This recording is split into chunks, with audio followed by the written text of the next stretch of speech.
Nuestro invitado de hoy nació en la ciudad de Buenos Aires el 18 de febrero de 1947. En 1964 ingresó al Colegio Militar de la Nación, de donde egresó con el grado de subteniente de infantería en 1966. El 22 de marzo de 1976 solicita la baja del ejército por entender que el golpe de Estado en curso era absolutamente innecesario y ajeno a las atribuciones y funciones de las Fuerzas Armadas. El presidente Alfonsín lo designó Superintendente Nacional de Fronteras en el año 1984. En las elecciones de 1987 fue candidato a gobernador de la provincia de Corrientes por la Unión Cívica Radical. Es un actor importante de la vida política y democrática de la provincia de Corrientes. Nos visita hoy el señor Gregorio Goyo Pomar.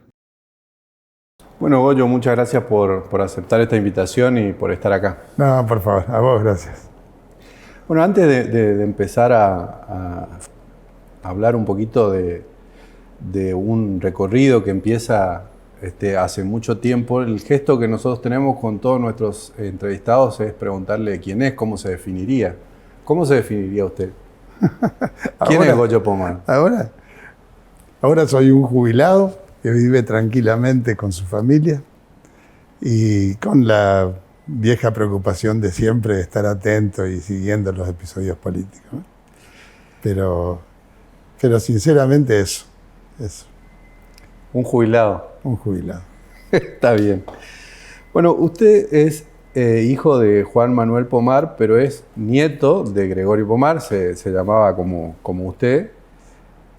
¿Quién era su abuelo? Bueno, yo me llamo como él en realidad. Mi abuelo era militar a principios del siglo y en el año 28 Irigoyen lo convoca a ser su edecán, sin conocerlo, porque había tenido participación activa en una huelga en el ingenio Las Palmas, en la época de la Patagonia trágica, ¿no? Y bueno, fue con una compañía del Regimiento Nuevo, que él era el jefe, y intervino mediando, laudando, haciendo retirar los muertos y los heridos que había, porque estas huelgas eran a los tiros de verdad. Claro. Y laudó, mediando y beneficiando en cosas de las que pedían los obreros y dando una posición no intermedia, sino justa entre lo que se pretendía y lo que la patronal pretendía.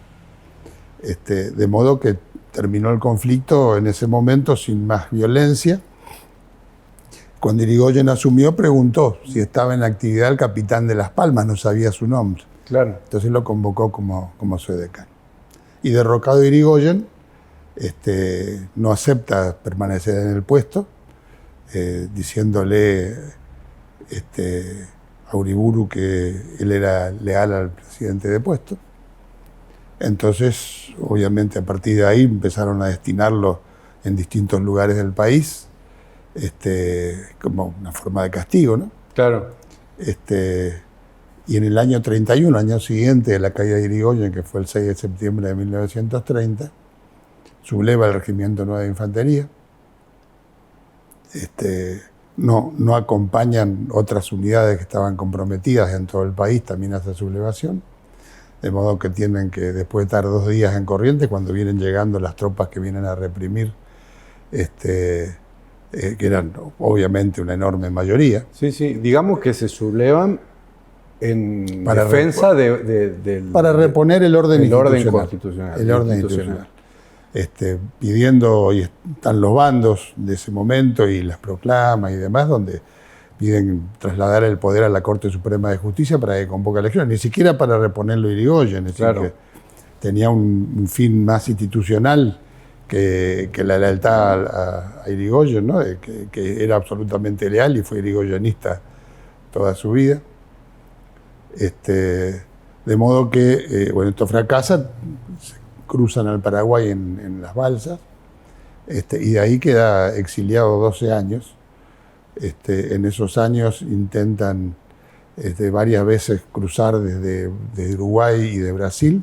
De hecho, cruzan 2 veces desde Salto a Concordia, toman el regimiento de ferrocarrileros con ya no con tropa militar, algunos cuadros de oficiales que habían quedado del Regimiento 9 sí, pero muchos civiles, radicales, paisanos que se sumaban, armaban unas tropas irregulares. Claro.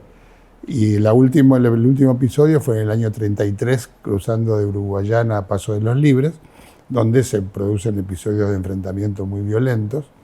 Ahí mueren mucha gente, hay un combate, una batalla en la marcha desde Bonplana a Paso de los Libres en San Joaquín, en el arroyo San Joaquín, donde mueren una cantidad de los revolucionarios, de los revolucionarios, porque en ese momento claro. había otro gobierno, pero los que venían luchando por la Constitución y la ley, digamos, llegan a Paso de los Libres y bueno, tienen que replegarse, se desbandan, se dispersan.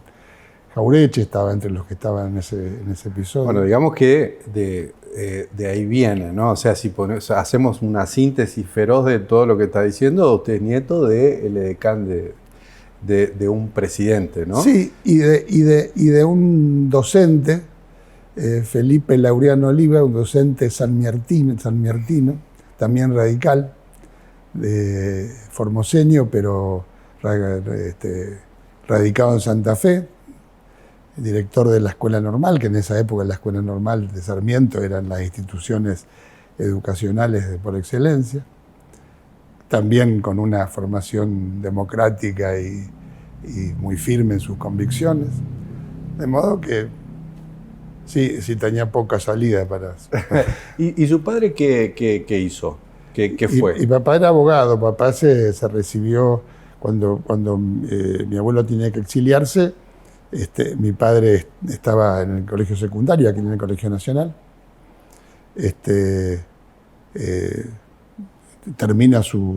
Queda acá viviendo en la casa de familiares, en la casa de los Mariño, en la casa en fin, cobijado por familiares, digamos, ¿no? La familia de mi abuela era de Corrientes, era Fajes. Nosotros estamos iniciando esta temporada y vamos a hablar de la democracia a propósito de los 40 años de democracia. Y vamos a empezar la temporada con usted. Y usted fue militar. Así es. Pero no un militar cualquiera. Un militar que estaba empezando y hasta donde yo tengo entendido, el único de su condición que días antes de que iba a producirse en la Argentina el golpe de Estado de 1976 que interrumpe la institucionalidad y fue, por suerte, hasta el día de hoy el último golpe de Estado de la Argentina, sí, usted decidió irse. Con una carta, además. Bueno, con una solicitud al comandante, al jefe de Estado Mayor, no recuerdo el título. Usted pide la baja. Yo pedí la baja del ejército, que es una forma de desvincularse absolutamente. Exactamente, pero ¿en qué condiciones? Usted escribió algo ahí. Sí, y bueno, lo que sentía en cuanto a la gravedad y la inconveniencia de lo que estaban haciendo las Fuerzas Armadas, pero particularmente el ejército, ¿no? Esa nota presenté al comandante de la 4ª Brigada de Infantería Transportada, que era la unidad de quien yo dependía, el 22 de marzo, a la tarde, cuando me convocan cuando se convocan a los jefes de unidad para impartir las órdenes para tomar al día siguiente a la noche los objetivos del golpe, el 23 a la noche. En ese momento presento esto, y porque no había, posibilidad, obviamente, estando enfrente el enfrentamiento con la guerrilla, con las organizaciones subversivas, como para alguna actitud de resistencia militar. Esto iba a quedar comprometido con lo vinculado con las fuerzas subversivas, ¿no? De modo que decidí dejar el ejército, y argumentando que lo que estaba haciendo el ejército era absolutamente ajeno a sus atribuciones específicas y absolutamente inconstitucional, y que si alguna fuerza tenía el ejército y las Fuerzas Armadas, era el respaldo que le daba el estar defendiendo un gobierno democrático, claro, bueno o malo. Esto no era cuestión de analizar desde las Fuerzas Armadas, sino que era la Constitución, era la ley, eran las instituciones de la República, de lo que se estaba apartando el ejército para tomar el poder, y siendo absolutamente innecesario desde el punto de vista militar además, porque la guerrilla en el episodio del Monte Chingolo, de los arsenales Domingo Viejo Bueno en el Gran Buenos Aires, en el Monte Chingolo, había perdido casi toda la tropa que tenía, de modo que quedaba en condiciones de hacer atentados y cosas así, pero no era de ninguna manera necesario que las Fuerzas Armadas tomasen el gobierno, y tampoco era necesario que hubiesen estado poderosas. Claro. Y esto, yo lo dije en ese momento, que las Fuerzas Armadas iban a dejar de tener la legalidad de su lado, iban a ser dos fuerzas enfrentadas, las dos ilegales, que iban a perder eso, y que iban a perder incluso el apoyo que podía dar desde el punto de vista democrático, desde los partidos democráticos, claro, y la ciudadanía democrática. Bueno, gracias a esa actitud mesiánica de los jefes militares, hoy hay una cantidad enorme de camaradas, compañeros y muchos amigos míos presos, procesados y demás porque salieron de la ley. Hoy están siendo condenados, algunos seguramente porque han procedido incorrectamente, pero la mayoría porque lo que actuó toda la Fuerza Armada fue al margen de la ley. Claro, claro. Entonces, bueno, eso es lo que hice. Para usted fue un dolor ese paso. Tomar ese paso fue doloroso porque terminó después toda su vida, digamos. La pregunta es, ¿usted tuvo alguna represalia o en todo caso algún llamado para reconsiderar esa decisión? Reconsiderar amistosamente únicamente, ¿no? Amistosamente reconsiderar así, porque allí cuando se produce este episodio me mandan con unos días de arresto detenido a mi domicilio. Yo interpreto más que para sacarme del cuartel, para que no quede en el cuartel. Y dolido, en alguna medida, lo voy a decir ahora para que no se me va a pasar, dolido, porque no se podía hacer otra cosa, no se podía hacer más que estar o irse. Claro. En ese momento, cuando estaba este enfrentamiento del que estamos hablando con la subversión, ¿no? Y dolido porque era mi carrera, mi vocación. Yo suelo decir que, ahora digo jubilado, ¿no? Cuando digo que jubilado, pero hasta no hace mucho tiempo, cuando me preguntaban... Sí, le costaba decir que no era militar. Y me salía a decir militar, ¿no? Por supuesto, siempre es una cosa que queda en el fondo de los afectos emotivos, pero era mi vocación y tuve que dejarla por esta situación, la confrontación entre el deber cívico y el deber vocacional. En principio constituyó para usted una enorme tranquilidad, digamos, ¿no? Eso de no ser cómplice en todo caso de la cúpula militar y todo lo que pasó después. Y yo no sabía qué iba a pasar. En algún momento yo lo hice con la más absoluta de las convicciones de que es lo que tenía que hacer, que yo no podía acompañar esto, ¿no? Yo me recibí en el año 66, poco tiempo después de la caída de Ilia, de manera que hasta había estado formando parte de esos gobiernos militares con una gran angustia porque yo no tenía nada que ver con eso, no participaba. Además, el oficial no participa en ninguna decisión, claro, ni los suboficiales ni la tropa. Es una estructura de apoyo y de soporte de hecho, porque está. Entonces digo, bueno, la alternativa es no estar. Claro. Y bueno, y cuando se produjo nuevamente esta ruptura institucional, que ya era un gobierno que yo soy radical, el gobierno era un gobierno peronista, era patético el gobierno, como todos recordamos, pero son las instituciones. Claro. Entonces, bueno, no quedaba más remedio que hacer eso y dejé... ¿Y cuánto había de formación intelectual y cuánto había de trayectoria personal, política, por lo que usted veía que pasó con su abuelo, que pasaba en su casa? Bueno, es la formación que cada uno tiene, ¿no? La formación que tiene uno yo tenía 29 años en ese momento, son todas la sumatoria de experiencias y sucesión de formaciones que uno va teniendo en la familia, en el hogar, en el contacto con el resto de la gente, en las discusiones con los amigos, en las conversaciones políticas. Claro. Se hablaba mucho de política, obviamente, en todo eso. ¿Usted ya era radical en ese momento? Yo era radical, sí, yo era radical. Leí por ahí, votaba cuando podía al radicalismo. Bueno, no hubo elecciones. Claro, claro. Yo la primera Eso vez hoy parece la una... única vez que tuve oportunidad de votar fue en el año 73, cuando Cámpora Solano Lima. Fue mi primera elección. Estaba destinado al regimiento 3 en una tablada. ¿Y la única hasta el 83? Y la única hasta el 74, cuando Perón. Y sí, y después hasta el 83. No volví a votar, de manera que, bueno. Yo era así, radical, y las discusiones que obviamente que antes de este golpe, la discusión política estaba en todos lados. Claro. Era un golpe más anunciado de la historia de todos los golpes que tuvimos en la Argentina, de modo que bueno, todo eso se fue decantando.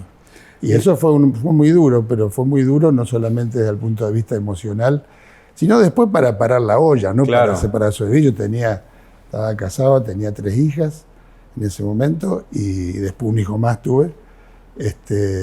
Y bueno, y había que apechugar eso, sin ninguna actitud particular asumida. Yo toda mi formación era para las capacidades militares. Pero ninguna para vida comercial, ninguna actividad de tipo productivo. De hecho, y tuve que hacerlo. Y yo voy a decir una cosa que creo que es justo decirlo, ¿no? Todo esto lo acompañó mi mujer con la misma convicción que yo, con la absoluta convicción de que es lo que teníamos que hacer. Y ella sufrió los mismos padecimientos y las mismas limitaciones y los mismos ajustes y restricciones que sufrí yo. La diferencia es que a veces hay consideraciones que se atienden conmigo en materia del recuerdo de estas cosas, alguna valorización de esto. Entonces yo tengo que cumplir con ella y decir que ella tiene estos mismos méritos. Solo ¿no? para dejar constancia, porque... Mi mujer es Socorro Vara de Pomar. Es una compañera extraordinaria y acompañó todos estos momentos difíciles y duros con una integridad asombrosa. Solo para dejar constancia, decía, porque es mucho y es muy rica toda su trayectoria, pero usted era instructor de paracaidistas en el ejército, ¿no? Sí, y de comandos. Y de comandos. Sí, de paracaidistas tuve, además de ser, bueno, los oficiales de las unidades de paracaidistas son instructores de su tropa, ¿no? Claro. Pero además me mandaron al Perú como instructor en la Escuela de Paracaidistas del Perú durante varios meses. Así que sí, era digamos, un instructor avanzado. Claro.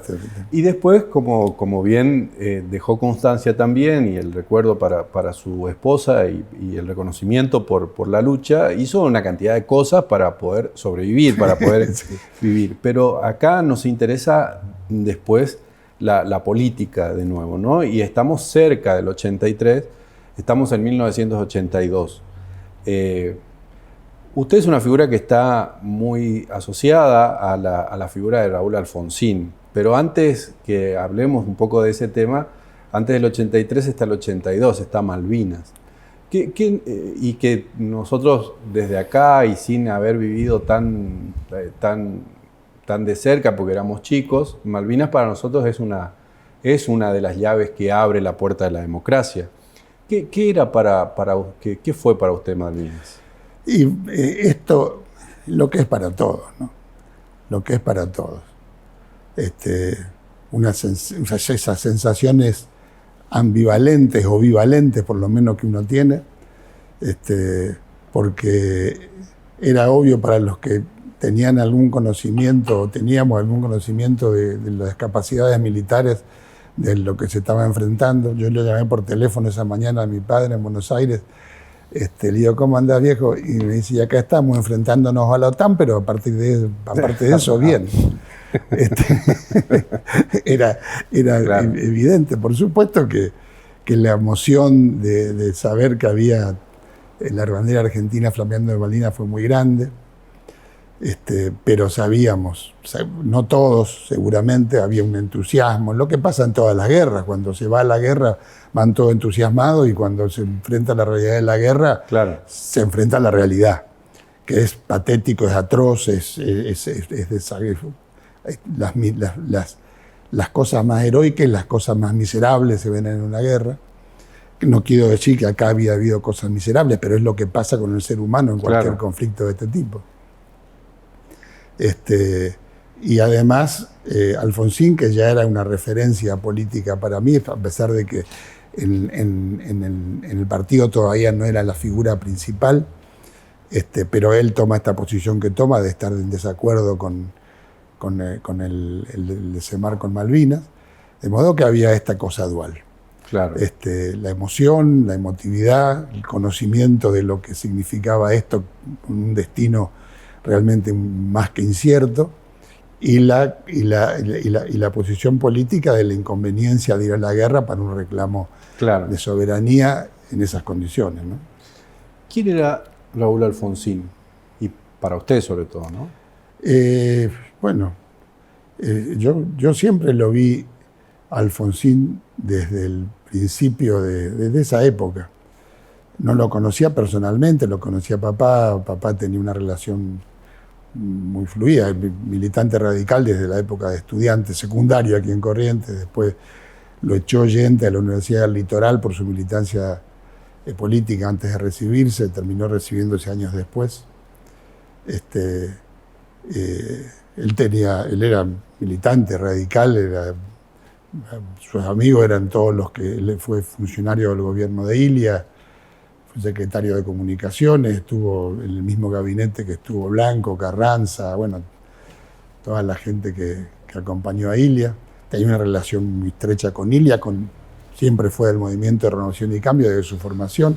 Es decir, que Alfonsín, Borrás, Germán López, toda esta gente eran sus interlocutores habituales, ¿no? De modo que por ese lado, por ese vínculo, yo tenía esta referencia. Y yo lo veíamos a Alfonsín como una persona, un hombre diferente, un dirigente diferente, ¿no? Entonces yo, cuando vine acá a Corrientes, me apersoné a Armando Romero, que era el dirigente más importante de Renovación y Cambio, y me incluí a la militancia como tropa absoluta. Uh-huh. Llegamos al 83 y trabajamos mucho durante la campaña. Participamos en todas las cosas que tenían que ver con la multipartidaria, muy activamente. Y después la campaña. Claro. Armando Romero, gobernador, Alfonsín presidente. Siempre me pareció esto, que era un hombre diferente al que tenía que hacer lo posible por acompañar y ayudar, porque no era lo mismo la militancia con un hombre como no acompañándolo, no por abrir el camino a uno, sino por abrir el camino a las instituciones, claro, a la república, a la vuelta a la democracia, ¿no? Yo dije, tengo que hacer lo posible por ayudar desde donde pueda a que este hombre consiga lo que plantea, que es seguramente lo que quiere. Bueno, finalmente usted lo pudo acompañar todo el proceso aquí en Corrientes, la militancia política, lo que dice de Armando Romero, la multipartidaria. Usted fue funcionario de una subsecretaría, creo que de territorios fronterizos, una cosa así. Sí, se llamaba Superintendencia Nacional de Fronteras. Usted podríamos decir que es el padre del Chaltén, por ejemplo, ¿o no? Ah, sí. Sí, y eso, sí, bueno, no soy el padre. En realidad, esa localidad se funda con intervención de la Superintendencia de Fronteras, porque lo propicia un funcionario que yo había incorporado a la superintendencia. Allí, cuando yo me hice cargo de la superintendencia, había un general, Camblor era el superintendente de Frontera, hasta que yo asumí, y había un coronel, un almirante, estaban divididas las áreas en la Fuerza Aérea, Marina y Ejército. Yo los reemplacé, obviamente, por funcionarios conocidos míos, y Y bueno, empezamos a trabajar en todas estas áreas que era interesantísimo, ¿no? Pero además era en un momento también en el que se estaban definiendo las cuestiones limítrofes con Chile. Se estaban definiendo cuestiones limítrofes, pero uno de los funcionarios que incorporé en el área de zonas de frontera, eran muchas áreas que tenían que ver con un montón de actividades. Una de ellas es la de seguridad de zonas de frontera, que esto es lo que dan las autorizaciones para transferir propiedades todavía. Ahora no existe más la superintendencia, pero esa atribución sigue teniendo el Estado de autorizar o no autorizar al que va a comprar un campo, campo, casa, lo que sea. Y en las áreas que tenían que ver con las propiedades de área de frontera, había un funcionario que yo incorporé que había sido el delegado en áreas de frontera en la provincia de Santa Cruz. Entonces él temaba con la necesidad de hacer una población en ese lugar y yo me pareció realmente importante, interesante y lo acompañé. Pero esto no lo hacía la superintendencia. Lo hacía la superintendencia acompañada administrativamente, pero se hacía con intervención del gobierno nacional y el gobierno de la provincia. Entonces ahí se hizo, con intervención de estos organismos, las mensuras, se censó a los pobladores que ya estaban allí viviendo, que este funcionario Soto se llamaba, ya conocía a la gente que estaba viviendo ahí y sabíamos que no eran que venían a instalarse allí para que le asignen propiedades o tierra. Bueno, hicimos la traslación de dominio de esas propiedades y creamos el pueblo instalando allí las oficinas nacionales que tenían que instalarse. Bueno, avanzamos un poquito más y porque increíble cómo se nos fue el tiempo. Eso quiere decir que bueno, hay mucho para decir y ese año, el 83, la vuelta a la democracia, Alfonsín, lo convirtieron después en el padre de la democracia, lo es hasta hoy, digamos, y es un título que seguramente hace un poco de justicia también con lo que fue Alfonsín. Y te voy a decir que es más que merecido, no solamente por el primer periodo, sino porque en ese primer periodo de democracia todos pensábamos y sentimos, funcionarios, dirigentes, militantes, que lo importante para ese periodo, independientemente de los resultados administrativos de la gestión, que por supuesto cada uno hacía el esfuerzo mayor para que sea buena, que era entregar el gobierno a otro gobierno elegido por el pueblo. El esfuerzo que hizo Alfonsín para que esto sea así, los jirones de su cuero que fue dejando durante ese gobierno para que esto sea así, para que se pueda llegar a eso, es enorme. Qué sé yo, la entrega anticipada del gobierno para que se pueda llegar en paz, los enfrentamientos, los problemas con las Fuerzas Armadas, con los militares, las dificultades, el juzgamiento de la Junta, pero las cosas que hizo como para que se pueda avanzar en eso, la impronta que nos dejó a todos, algunos más conscientemente y otros seguramente en el subconsciente, de la necesidad del diálogo, de la necesidad del consenso, de la necesidad de los acuerdos, a pesar de las diferencias que hubiese entre un sector y otro, que fue dejando a Alfonsín en toda su trayectoria política, en sus discursos, en su prédica, es realmente de una valía para la consolidación de la democracia muy grande. Y fuera de su gobierno ya, el otro gran pedazo de cuero que dejó Alfonsín fue con el Pacto de Olivos, que terminó con la constitución que hoy tenemos, que es la primera constitución después de muchos años, que no está hecha por los peronistas y no votada por el resto, o hecha por los no peronistas y con el peronismo excluido. Es la primera constitución donde participan todos. En esa constitución, que tiene seguramente sus cosas perfectibles y cosas que no se implementaron por los mismos, por los actores que somos los argentinos, ahí estuvo, es decir, para graficarlo, estuvo Carrió, estuvo... Sí, estuvieron incluso hasta los partidos provinciales. Estuvo Cristina Fernández, estuvo Ana María Pando, estuvo Miguel Alegre, estuvieron todos de los que conocemos acá como para dibujar y personalizar la participación de todos los sectores.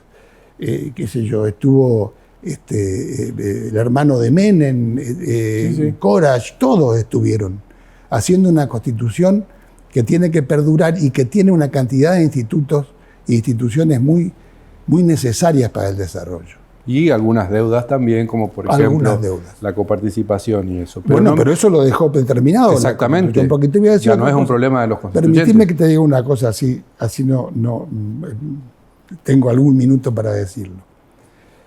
La democracia, 40 años de democracia. Estamos los argentinos con una enorme deuda con la democracia. No es la democracia la que no nos dio las respuestas a lo que pretendíamos.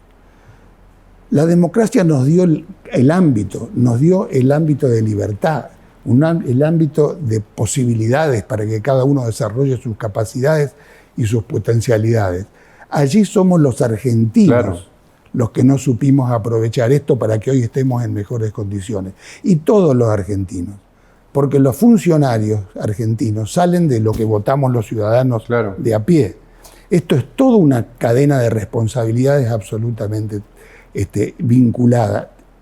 Estamos los argentinos en deuda con una democracia que hoy tiene una cantidad con la que no hemos conseguido los resultados que queríamos por defectos nuestros. No me voy a ir sin preguntarle qué fue para usted. Usted participó, usted fue candidato a gobernador de la provincia en el año 1987. Sí. ¿Qué recuerdo tiene de eso? Una campaña hermosa. Fue no sé, no puedo valorar otras. Participé de otras campañas, obviamente, ¿no? Pero esa fue una campaña de militancia absoluta. De una militancia absoluta. Porque si bien teníamos el gobierno nacional, el gobierno provincial era aliado del gobierno nacional. Claro. Tanto que Alfonsín, años después, me dijo: ¿cómo te perjudiqué a vos en Corrientes con tu campaña?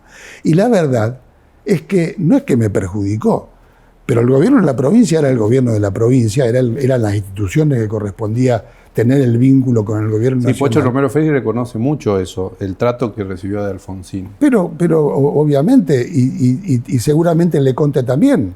Ricardo Leconte seguramente también. Leconte lo menciona en un libro que él escribió. Tenía un trato, no sé si preferencial, pero un trato además no solamente cordial, sino justo. Exacto. Y yo era la oposición. Claro. Es decir, nosotros trabajamos como militancia más absoluta, más pura, como la militancia más espartana, más de a pie. Claro. Y sacamos al radicalismo digamos, de ser el partido que tenía que entregar sus electores. ¿Vos te acordás que se elegían electores? Exactamente. Que a ver si le entregaba los electores al peronismo o al pacto. Pusimos a jugar en primera el radicalismo en esa elección. Después pasaron, es una carrera de posta, se va entregando el testimonio. Claro. Fueron 2 años de campaña. Yo renuncié a la superintendencia de frontera para venir a hacer campaña. Exactamente. Déjeme preguntarle si es verdad esta anécdota. Cuando estaban contando los votos en ese año, en la elección del 87, bueno, cuando más o menos se resuelve y se supo que Leconte iba a ser el nuevo gobernador, usted decidió caminar los metros que hay desde la casa del Partido Radical hasta la casa de Leconte para ser el primero en saludarlo en su condición de gobernador electo. ¿Eso es verdad? Eso es cierto. Eso es cierto, y fui criticado porque decía: no, hay que terminar el escrutinio definitivo, que un elector más, que un elector menos. Era así.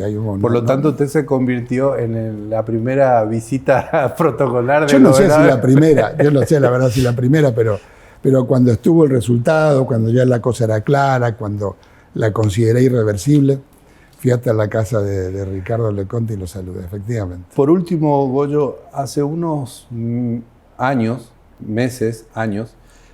a propósito de un episodio de homenaje a uno de los episodios que usted refiere ahí en Paso de los Libres, usted fue invitado, habló, y ahí escuché su discurso y usted hablaba de una esperanza, decía, de recuperación de la República.